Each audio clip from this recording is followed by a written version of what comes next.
ഓ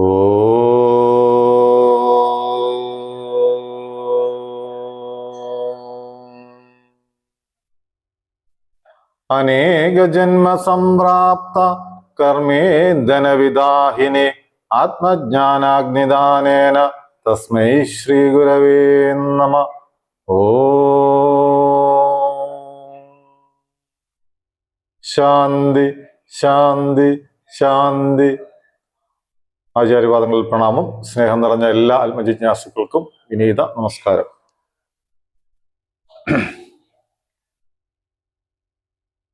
മാനവകുലത്തിൻ്റെ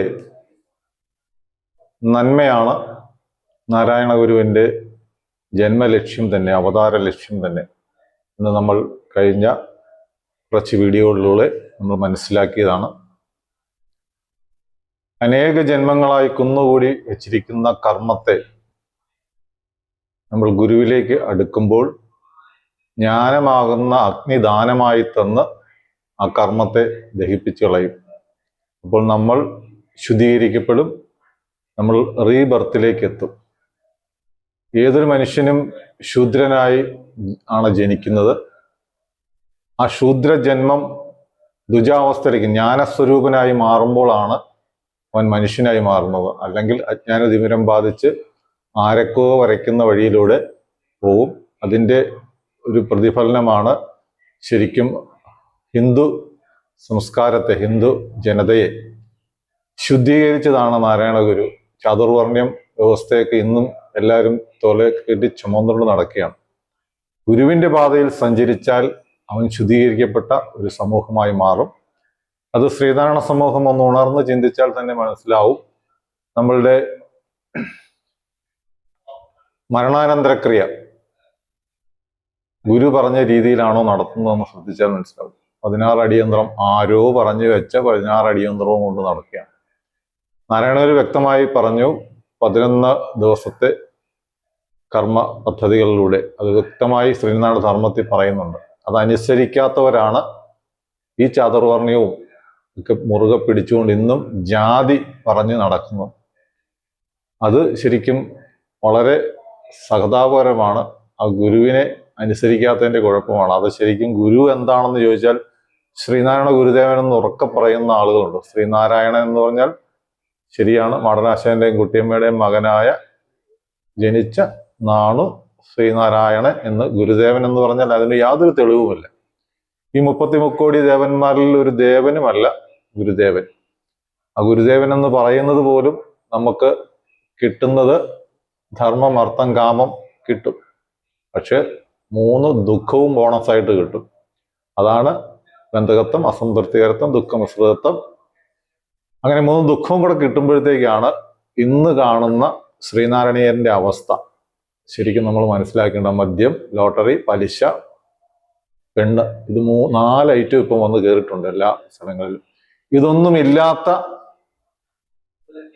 ഒരു ഭവനമുണ്ടോ എന്ന് ചോദിച്ചാൽ അങ്കുലി പരിമിതമാണ്. ഞാൻ എൻ്റെ ചുറ്റളവിൽ തന്നെ ഒന്ന് പഠിച്ചിട്ടുള്ള അങ്കുലി പരിമിതമാണ്. അപ്പൊ അതിൽ നിന്നൊരു മോചനം ഉണ്ടാവണമെങ്കിൽ ഗുരുവിലേക്ക് അടുക്കണം. വിശ്വസാരതന്ത്രത്തിൽ നിന്ന് എടുത്തിട്ടുള്ള 9ാമത്തെ മന്ത്രമാണ് അനേക ജന്മ സംപ്രാപ്ത കർമ്മേന്ദന വിദാഹിനെ ആത്മജ്ഞാനാഗ്നിദാനേന തസ്മൈ ശ്രീ ഗുരവേ നമഃ. ഇതിൻ്റെ ഒരു വരി ഈ വിശ്വസാരതന്ത്രത്തിൻ്റെ എല്ലാ മന്ത്രവും ഈ 14 മന്ത്രത്തിലും തുടക്കം മുതൽ ഒരു വരി നമുക്ക് 2 മണിക്കൂർ ക്ലാസ് നമുക്ക് എടുക്കുന്നതാണ്. നമ്മുടെ ആചാര്യൻ ഭംഗിയായിട്ട് എടുത്ത് നമ്മളെ പഠിപ്പിച്ചിട്ടുള്ള. അത് വിശകലനം ചെയ്ത് മനനം ചെയ്ത് അവനവന്റെ ഉള്ളിലേക്ക് ചലിപ്പിച്ചുകൊണ്ട് അത് നമ്മൾ ചിന്തിക്കുമ്പോഴാണ് അതിൻ്റെ യഥാർത്ഥത്തിലുള്ള തലം നമുക്ക് മനസ്സിലാകുന്നത്. ആ മനസ്സിലായ കാര്യങ്ങളാണ് നമ്മളുടെ ശബ്ദത്തിലൂടെ പറയാനാണ് ആചാര്യൻ പഠിപ്പിച്ചിരിക്കുന്നത്. അത് സ്വയം ശ്രുതി, യുക്തി, അനുഭവം ഇല്ലാത്ത ഒന്നും പറയരുത്. ഇതിലൊക്കെ ഈ ഫേസ്ബുക്കിലേക്ക് കമന്റ് വരുന്നു, ഞാനിത് പറയുന്നതൊക്കെ സാമ്പത്തിക നേട്ടത്തിന് വേണ്ടി ഒരിക്കലുമല്ല. ഞാൻ ജോലി ചെയ്താണ് ജീവിക്കുന്നത്, അല്ലാതെ ആധ്യാത്മിക പ്രഭാഷണം നടത്തിയോ അല്ലെങ്കിൽ ഗുരുവിന്റെ അമൃതവാണികളെ വിറ്റോ അല്ല എന്ന് ആദ്യം തന്നെ മനസ്സിലാക്കുക. ഇത് സാധാരണ ജനങ്ങളിലേക്ക് എത്താത്തൊരു കാര്യമാണ് നമ്മൾ പറയുന്നത്. ഇതെല്ലാവരും വന്ന് ചൊല്ലി പോകുമ്പോഴത്തേക്ക് അതിൻ്റെ എല്ലാ അർത്ഥതലങ്ങളിലൂടെ സഞ്ചരിക്കുമ്പോഴാണ് സാധാരണ ജനത്തിന് അജ്ഞാന അന്ധകാരം ബാധിച്ച് നിൽക്കുകയാണ്. അപ്പോ നമ്മളൊന്ന് വിചിന്തനം ചെയ്ത് ചിന്തിക്കുമ്പോൾ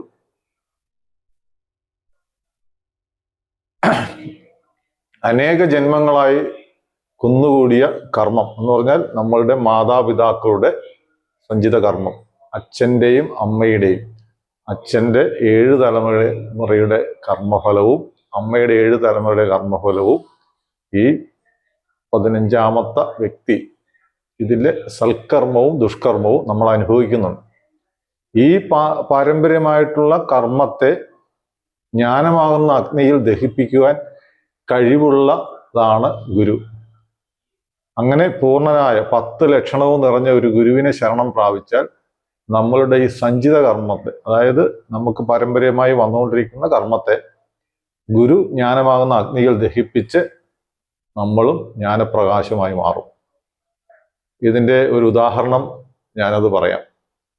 ഇന്നലെ തൃശ്ശൂർ പൂരത്തിൻ്റെ തുടക്കമായ വെടിക്കെട്ടിൻ്റെ ആ വെടിപ്പുരയ്ക്ക് തീ പിടിച്ച് അനേക ആളുകൾ മരിച്ചു. അപ്പോൾ ഒരുപാട് പേര് എഴുതുന്നുണ്ട് കരിയും കരിമരുന്നും വേണ്ട എന്ന്. നാരായണ ഗുരു അരുളി ചെയ്തത് നമുക്ക് കരിയും കരിമരുന്നും നമുക്ക് വേണ്ട എന്നാണ്. അപ്പോൾ ഞാനിത് പറയുമ്പോൾ നമ്മളൊരു ഉത്സവ കമ്മിറ്റിയിൽ ഇരുന്ന് അതിൻ്റെ പ്രസിഡന്റ് സെക്രട്ടറിയോ ഈ ഒരു വാചകം അന്ന് അവിടെ പറയുവാണെങ്കിൽ, കരിയും കരിമരുന്നും നമുക്ക് വേണ്ട എന്ന് പറഞ്ഞാൽ ആ ഇരിക്കുന്ന എല്ലാവരും അത് ഉണർന്ന് ചിന്തിക്കുന്നു, നമുക്ക് വേണ്ട, തീർന്നു, വേണ്ട എന്നൊരു തീരുമാനം എടുക്കുവാൻ സാധിക്കും. അങ്ങനെ എടുത്ത സ്ഥലങ്ങളുണ്ട്. എൻ്റെ അനുഭവത്തിലെ ശ്രുതിയുക്തി അനുഭവത്തിന്റെ വെളിച്ചത്തിൽ ഒരു 6 വർഷം കഠിന പ്രയത്നം ചെയ്തതിന് ശേഷം നമുക്ക് ആനയെ നിർത്തുവാൻ സാധിച്ചിട്ടുണ്ട്. എല്ലാവരും വലിയ സ്ഥാനമാനങ്ങളും വലിയ ഉയർന്ന തലങ്ങളും ഒക്കെ പറഞ്ഞ് നടക്കുമ്പോൾ അതിൻ്റെ ആന്തരിക തലത്തിൽ നിന്നുകൊണ്ട് പ്രവർത്തിക്കുമ്പോഴാണ് അത് എല്ലാവരിലും അത് പ്രസരണമായി മാറുകയും അത് നടപ്പിലാവുകയും ചെയ്യുന്നത്. അപ്പൊ കരിയും കരിമരുന്നും വേണ്ട എന്നുള്ളതും സത്യമാണ്. അത് സ്വാഭാവികമായും ഈ ലോകത്ത് കാലാന്തരത്തിൽ സംഭവിക്കുന്നത് തന്നെയാണ്. അതിനൊരു ഉത്തമ ഉദാഹരണമാണ് ഞാൻ കഴിഞ്ഞ വീഡിയോയിൽ പറഞ്ഞ ഗുരുത്വം എന്ന് പറയുന്നത്. ഗുരുത്വം ഇല്ലാത്ത വ്യക്തിത്വങ്ങൾ, ഗുരുത്വമില്ലാത്ത ആളുകൾ ഇന്ന് കൂടിക്കൂടി വരികയാണ്. അതിന് പഴയ കാലവും പുതിയ കാലവുമായ ഗുരുത്വത്തിന്റെ ഒരു ചൂണ്ടിക്കാണിക്കാം, ഗുരുത്വം എങ്ങനെയാണെന്ന്. ഇവിടെ വൈക്കം മഹാദേവ ക്ഷേത്രത്തിൽ ക്ഷേത്രപ്രവേശനത്തിന് വേണ്ടിയും ഒരു സമരം നടന്നു. ഗാന്ധിജിയൊക്കെ വന്നു പരബ്രഹ്മ സ്വരൂപനായ നാരായണ ഗുരുവെ വഴി തടഞ്ഞതിന്റെ ഫലമായിട്ടാണ് വൈക്കം സത്യാഗ്രഹം ഉണ്ടായത്. ഇതിന്റെ ചരിത്രം പരിശോധിച്ചാൽ ഏതൊരു വ്യക്തിക്കാർ, കാരണം ഇന്നും ചാതുർവർണ്ണ്യം നിലനിൽക്കണമെന്ന് ആഗ്രഹിക്കുന്ന കുലംകുത്തികൾ നമ്മുടെ കൂട്ടത്തിലും അതുപോലെ ഈ സമൂഹത്തിലും നിറഞ്ഞു നിൽക്കുന്നത് കൊണ്ടാണ് സത്യത്തെ മറഞ്ഞിരിക്കുന്നത്. നാരായണ ഗുരുവിനെ വഴി തടഞ്ഞത് കൊണ്ട് തന്നെയാണ് വൈക്കം സത്യാഗ്രഹം ഉണ്ടായതും ആ സത്യാഗ്രഹം വിജയത്തിലെത്തിയതും എല്ലാം തന്നെ. അതിന്റെ ചരിത്രത്തിലേക്ക് നമ്മൾ പോകേണ്ട, ഗുരുത്വത്തെക്കുറിച്ചാണ് സംസാരിക്കുന്നത്. അതിനു മുമ്പ് വേലുത്തമ്പി ദളവ 100-200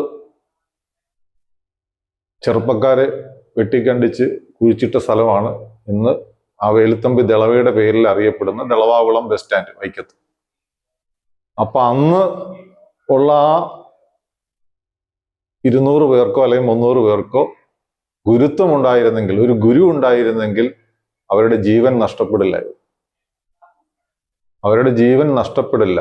അപ്പോൾ അമിതമായ ആവേശം കൊണ്ട് ഒന്നും നമുക്ക് നേടുവാൻ സാധിക്കില്ല. വളരെ ക്ഷമാപൂർവം എത്തണം. ആ ക്ഷമയോടുകൂടി ഇരുന്നാൽ ഈ കാര്യങ്ങളെല്ലാം ഭക്തിയോടുകൂടി വിജയിക്കും എന്നുള്ളതാണ്. അപ്പൊ ഗുരുത്വം ഇല്ലായ്മ ആണ് ഇന്ന് ഭൂരിപക്ഷം സ്ഥലങ്ങളിലും നടക്കുന്നത്. ഗുരുവിന്റെ ക്ഷേത്രങ്ങൾ ഉണ്ടാക്കി വെച്ചിട്ടുണ്ട്. ഗുരുത്വമില്ലാത്ത ഒരുപാട് അന്ധവിശ്വാസങ്ങൾ പ്രചരിപ്പിക്കുന്നു. ഗുരു എന്ന് പറഞ്ഞാൽ നമ്മളിൽ നിന്ന് അന്യമല്ല. നമ്മളിൽ നിന്ന് അന്യമല്ലാത്ത ഒരു ഗുരുവിനെ അന്യം നിർത്തിക്കൊണ്ട് ആണ് ചിന്തയും പ്രവർത്തനവുമെല്ലാം. ഒരുപാട് തെളിവുകൾ നമുക്കുണ്ട്. ആധുനിക കാലഘട്ടത്തിൽ ഗുരുവിനെ അനുസരിക്കാതെയും ഗുരുവിലൂടെ നമുക്ക് പലതും കിട്ടും. ഗുരുവിന്റെ മായാജാലങ്ങളും അത്ഭുത സിദ്ധികളും ഒക്കെ പറയുന്ന പ്രഭാഷകരും ഒക്കെ ചിന്തിക്കുക. എന്തെങ്കിലും ഒരു കാര്യം അവനവന്റെ ജീവിതത്തിൽ നടന്നിട്ടുണ്ടോ എന്ന് ചിന്തിച്ചിട്ട് വേണം പറയാൻ. അത്ഭുത സിദ്ധികൾ, ഗുരു ഒരു അത്ഭുത സിദ്ധി കാണിച്ചിട്ടുണ്ടെങ്കിൽ അത് അന്നുള്ള ആളുകളെ ഗുരുവിന്റെ യഥാർത്ഥ സ്വരൂപത്തിലേക്ക് ഒന്ന് അറിയുവാൻ വേണ്ടി ചെയ്തതാണ്. എങ്കിൽ നമ്മളൊന്ന് ഉണർന്ന് ചിന്തിച്ച്, ഗുരുവിൻ ശരീരത്തോട് കഴിയുമ്പോൾ ശരീരത്തിന് ബാധിച്ചതാണ്. മൂത്രശങ്കയിലൂടെയാണ് ആ രോഗം ബാധിച്ച ഗുരു ഈ ശരീരത്തെ ത്യജിക്കുവാനുള്ള ഒരു തുടക്കം കുറിച്ചു. അങ്ങനെയാണെങ്കിൽ ഗുരുവിന് ആ ശരീരത്തിൻ്റെ ആ അസുഖം മാറ്റിക്കൂടായിരുന്നു.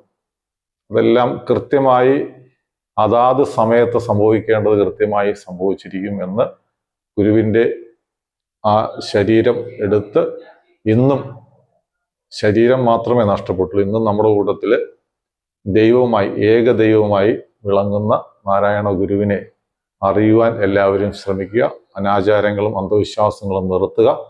നമ്മൾ ചെയ്യുന്ന കർമ്മത്തിൽ, ജോലി ചെയ്യുന്നതാണ് കർമ്മത്തിൽ പൂർണ്ണമായി അതിൽ ശ്രദ്ധിച്ച് കൈകാര്യം ചെയ്യുക. പഠിക്കുന്ന കുട്ടികൾ പരിപൂർണമായി പഠിക്കുക. ഒരിക്കലും ഗുരുദേവനെ വിളിച്ച് പ്രാർത്ഥിച്ചോ കരഞ്ഞാലോ ഒന്നും നമുക്ക് പരീക്ഷ എഴുതിയ ജയിക്കുവാനോ അങ്ങനെ യാതൊന്നും കിട്ടില്ല. നാരായണ ഗുരു പറഞ്ഞ പോലെ നമ്മൾ ജീവിച്ചാൽ നമുക്ക് ആനന്ദപൂർണമായ ഒരു ജീവിതമുണ്ടാവും. അങ്ങനെയുള്ള വ്യക്തികളിലേക്കാണ് ഗുരുവിൻ്റെ പ്രപഞ്ച പ്രവാഹം ഉണ്ടാകുന്നത്. ഇല്ല എങ്കിൽ ഗുരുദേവനെ വിളിച്ച് ഈ കാര്യങ്ങളൊക്കെ നടത്തിത്തരാമെന്ന് പറഞ്ഞാൽ ധർമ്മം, അർത്ഥം, കാമം കിട്ടും. ആ കിട്ടുന്നതോടൊപ്പം നിങ്ങൾക്ക് ദുഃഖമുണ്ടാവും. നിങ്ങളുടെ ജീവിതകാലം മുഴുവൻ ഈ കർമ്മവും ചെയ്ത് നടക്കേണ്ടി വരും എന്ന് സാരം. അതിൽ നിന്ന് ആനന്ദപൂർണമായ ഒരു ജീവിതത്തിലേക്ക് ശ്രുതി യുക്തി അനുഭവത്തിന്റെ വെളിച്ചത്തിലാണ് ഞാനിത് പറയുന്നത്. അപ്പൊ ഈ സഞ്ചിത കർമ്മത്തെ ജ്ഞാനമാകുന്ന അഗ്നിയിൽ ദഹിപ്പിക്കുവാൻ കഴിവുള്ള ആ ജ്ഞാനമാകുന്ന അഗ്നി ദാനമായി തന്നാണ് നമുക്ക് ഇതെല്ലാം ദാനമായി തന്ന് നമ്മളുടെ ഈ സഞ്ചിത കർമ്മത്തെ ദഹിപ്പിച്ച് പരമമായ ചൈതന്യമാക്കി തീർക്കുന്ന ലോകത്തെ ഏക ഗുരുവാണ് നാരായണ ഗുരു. അത് ഉറപ്പിച്ച് പറയുന്നവർക്ക് മാത്രമേ ഈ ഒരു ആനന്ദം കിട്ടുകയുള്ളൂ. ബാക്കിയെല്ലാം നൈമിഷികമാണ് എന്നറിയുക. ഈ പറയുന്ന ഞാൻ പോലും ഇല്ലാത്തതാണ്. അതാണ് അതിൻ്റെ സത്യം. നമ്മൾ അതിലേക്ക് എത്തുമ്പോഴത്തേക്ക് നാം ശരീരമല്ല അറിവാകുന്നു എന്ന ഗുരു പറഞ്ഞെങ്കിൽ നമ്മളും അതുപോലെ തന്നെയാണ്. നമ്മൾ ഓരോരുത്തരും ചിന്തിക്കണം, നാം ശരീരമാണോ? ഇല്ല, അറിവാണ്. നമ്മൾ ഏതൊരു കാര്യവും നമ്മൾ അറിയുന്നത് അറിവിലൂടെയാണ്. അത് ബോധമുള്ളവനെ അറിയുവാൻ സാധിക്കൂ. ബോധമില്ലാത്ത മന്ദബുദ്ധികൾക്ക് ഇതൊന്നും അറിയുവാൻ സാധിക്കില്ല എന്നുള്ളതാണ് സത്യം. അതുകൊണ്ട് നമ്മൾ ഗുരുവിലേക്ക് മടങ്ങുക. ഗുരുവിനെ അനുസരിച്ച് ജീവിക്കുന്ന ഒരു തലമുറയെ വാർത്തെടുക്കുവാൻ ശ്രമിക്കുക. ഈ അറിവ് മുഴുവൻ നമ്മളിലേക്ക് എത്തിച്ചത് ശ്രീനാരായണ ധർമ്മ പരിപാലന യോഗം അച്ചടിച്ചു തന്ന ശ്രീനാരായണ ലീലാമൃതം എന്ന 3 വോളിയം സിലബസായി പഠിപ്പിക്കുന്ന ഒരു ഗ്രൂപ്പാണ് വേദാന്ത വിശ്വവിദ്യാലയം. അതിൻ്റെ ആചാര്യൻ ശ്രീ വിശ്വപ്രാശം വിജയൻ സാറാണ്. ഓൺലൈനിൽ ഒരാഴ്ച 16 ക്ലാസ്സുകൾ എടുക്കുന്നുണ്ട്. ഏകദേശം ഒരു ജ്ഞാനവല്ലരി, അതായത് ഗുരുസ്തോത്രത്തിൻ്റെ ഒരു 4 വരി പഠിപ്പിക്കാൻ നമുക്ക് ഏകദേശം 8 മണിക്കൂർ എടുക്കും. ഒരു ക്ലാസ് 2 മണിക്കൂറാണ്.